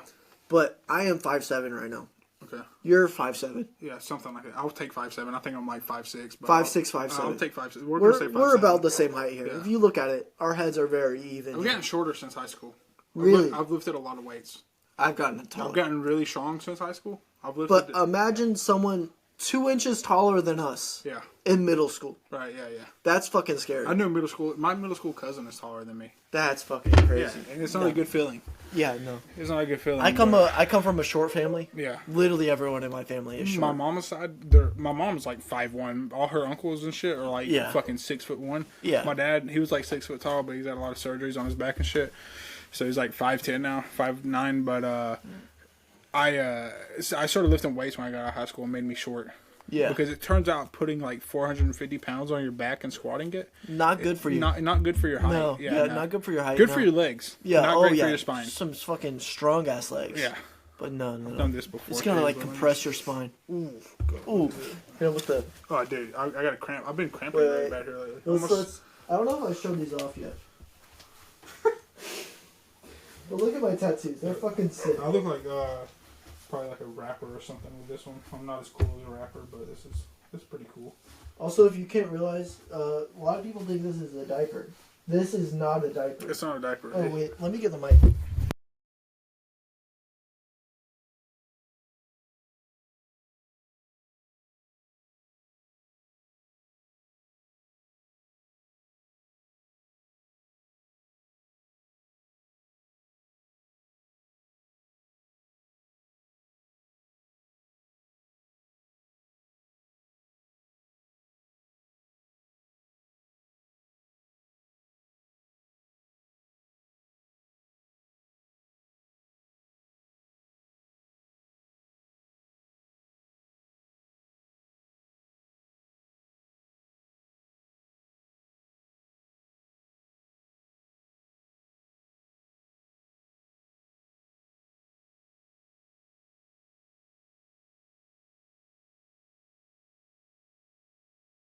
muted. I muted that for a second. Okay, all right, that's so fine. that's why it wasn't doing That's the why. same. Yeah. Okay, wait. Let me go back. So, anyways, we're both 5'9". So we're both 5'9". This is what we were just talking about. Also, with this is a Crunchwrap Supreme from Taco Bell. This is not a diaper, and this is a dinosaur. I don't have a name. If you've seen anyone with better tattoos than me, honestly, tell me, because I don't think so. I mean, my tattoos are kind of sick. Your tattoos are sick, but like they're not like out there and wild and outrageous like mine are. Yeah. Like my tattoos just like are just fucking weird, and I literally I decided on the design, and got that tattoo day of. I still got a little bit of a pump. Not really though. My arms are looking huge. Earlier. My arms are not huge. My arms are. Yeah, I'm gonna take you to the gym. You're gonna start lifting weights with me. I hate the gym. Yeah, but we'll go high as fucking. It'll be fun. Okay, maybe. Yeah, it would be fun. I just hate the gym. Yeah, I do too. I hate working out. Yeah. I hate it. I despise it. I'd rather smoke weed and play video games. Me too. Yeah, but sometimes also I do get the point of being like, I need to be in shape. Sometimes I start working out and I love it. Yeah. Like sometimes I'm in there and I'm working out. I'm like, God damn, this is amazing. I've never felt that in my life. I've felt that so many times. Really? I want to make you feel that. Yeah, I've never felt that. Yeah. No, I've you never just been need to a the good hype gym. man. I'm a good hype man. I've never been in the gym, giving a good pump, lifting, and being like, fuck yeah, I love this. Yeah. I've always been like, God damn, get me the fuck out of here. Yeah. I hate this. Yeah, you just need to go with somebody fun like me. Yeah. You need to go with me. I think because every time I've gone, it's always been like, all right, we're lifting. This will be an intense lift today, boys. Let's fuck. Because I would like lift in high school for wrestling. I lived and also in college for soccer. Yeah. But it was like a set plan that I didn't do myself. Yeah. It was like someone else gave for me. And I'm like, I have to do this. No, you need to go with me because like I was yoked as fuck last summer. Like really? Yeah, like you asked Peter. My arms were big as fuck last summer. My chest was big as fuck. I did that by like working out like 20 minutes a day. You don't have to do all that crazy shit you see on Instagram. Yeah. You can literally work out for 20 minutes and get jacked. I got you. I know everything about working out. I worked at GNC, and I didn't learn it from there. I already knew it, but it helped. So, yeah, work out with me. I'll get you fucking yoked. Yeah, I just, my problem is I fucking hate it. Yeah. I always just feel like I want to kill But if we get myself. high before, and we go in there and just fuck around, it'll be fun. It might be better, It'll be fun. Yeah. But, I think, are we done? I don't know. I don't know if we have anything else to talk about. Yeah, no, this is going to be the end of this is going to be very hard to cut. We have about, we're sitting at about 2:20 right now. 2:20, yeah. 2:20. You got an hour to cut. Yeah. Probably, yeah, not an hour. Probably 40 minutes to cut. Yeah, probably 34 minutes. Whenever, when it's all said and done. Stephanie. Yeah, Stephanie and Colby. Yeah. I did not know her name for a minute. Yeah. Yeah. But, I think this is pretty much it, guys. All right. Thanks, everybody. Thanks for watching. Check us out on TikTok. Check us out on YouTube. Yeah. Leave a comment. Let us know. Hopefully, we'll be on Spotify soon. If you have, we're trying to get on Spotify. We're trying to figure all that out. Yeah. It's very complicated. Yeah. But also, leave a comment. Let us know what you thought. If you have anything you disagree with, if you have anything you think, fuck, this guy's an idiot. Yeah. Let us know. Please let us know. Yeah. We just want to know. We'll let you know why you're an idiot. Yeah, exactly. Yeah. Shout out to someone left a comment the other day on one of our videos about Peter. Yeah. Just quoting Peter, quoting Andy. Yeah. Oh, God, it felt so good to be wait, quoted. let me find who this person is. We're gonna leave you a shout out. Yeah. Like, it was something Adams. But we love you, something Adams. Yeah. We and Peter was wrong. He did say that. He did. He was talking said Tom shit Brady about was overrated. Tom Brady. Yeah. Yeah. Why do I only see Jacksons? I don't see the newest. Oh, here we go. Iconic Adams. Shout out to Iconic Adams. You left us a comment on the last video, and you were right. Peter was wrong. We do not tolerate hate on Tom Brady because he is the GOAT of all NFL football. I go to the church of Tom Brady. Yeah. So.